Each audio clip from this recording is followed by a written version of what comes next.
So are you ready for the new world champion, Brian? Which one you're supposed to say? The American one, the hometown AEW world champion, not the more prestigious IWGP other company world champion that's going to main event later on. That's me, yeah. Swerve Strickland wins the world title on pay-per-view. And he is arguably the most popular guy in the company, right? Except now maybe for Ospreay, who's now, of course, in the top heel group. But still, he just won the world title. Wouldn't you think there would be some? I mean, the plumber won the IWGP title and got to talk about it. And Swerve wins the title on pay-per-view, and Nana introduces, here's your new world champion, and he comes out and has a match with Kyle Fletcher. At least he's wrestling heels now, so they've acknowledged that he's supposed to be a babyface, but I wrote at the time, as soon as I saw what the match was, I said his first appearance as champion, and I guarantee you it's going to take him 20 minutes to beat a Q-tip with arms and legs. And I was wrong, Brian. It only took him 15. And at one point, because I mean, this match, and they're going to go out there and have a banger. It was competitive all the way again. I don't care if Mighty Joe Young or Cheetah can do all the moves perfectly unless they are pushed on a consistent basis as being a threat to the singles world title, of which there should only be at least only 2. And they got about 4 or 5 here, but nevertheless. Then, no. What the fuck?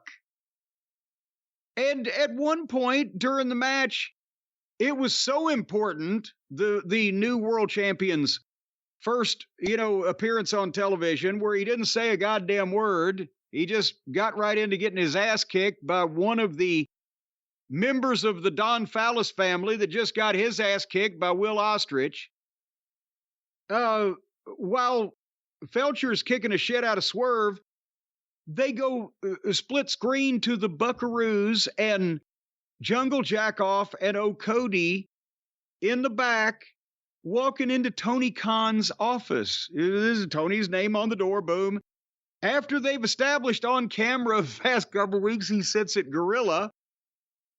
And it looked like 3 kids playing dress up and their Japanese adult chaperone. And they go to this huge story in the middle of the new world champions match.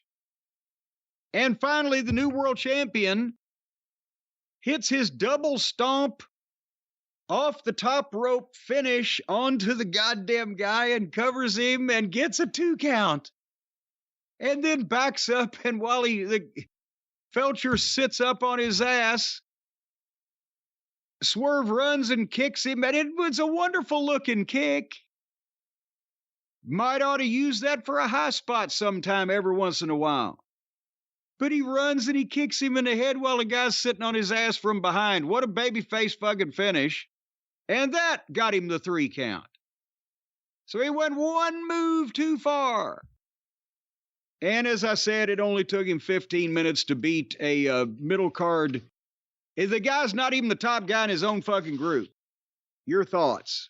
You're being too hard on him. I mean, it's not his fault how he's booked, but he's better than you're giving him credit for. And you say, I'm not saying you he's say not. Q-tip. He's 6'5", and it appears that he's putting on size.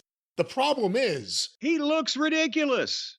Well, the problem in the way they presented him and his haircut. Well, the bigger problem, I don't think those are the problem. I think the problem is he never wins. So now you have the world champion's first title defense after all this other nonsense already on the show. And it's against a guy who never wins, who could have a long competitive match with him. And it goes forever. They should have opened with Swerve and given him a quick win and let him celebrate with the fans while Nana dances. And talk to him. Simple. Yeah. And talk to him. He's their leader now.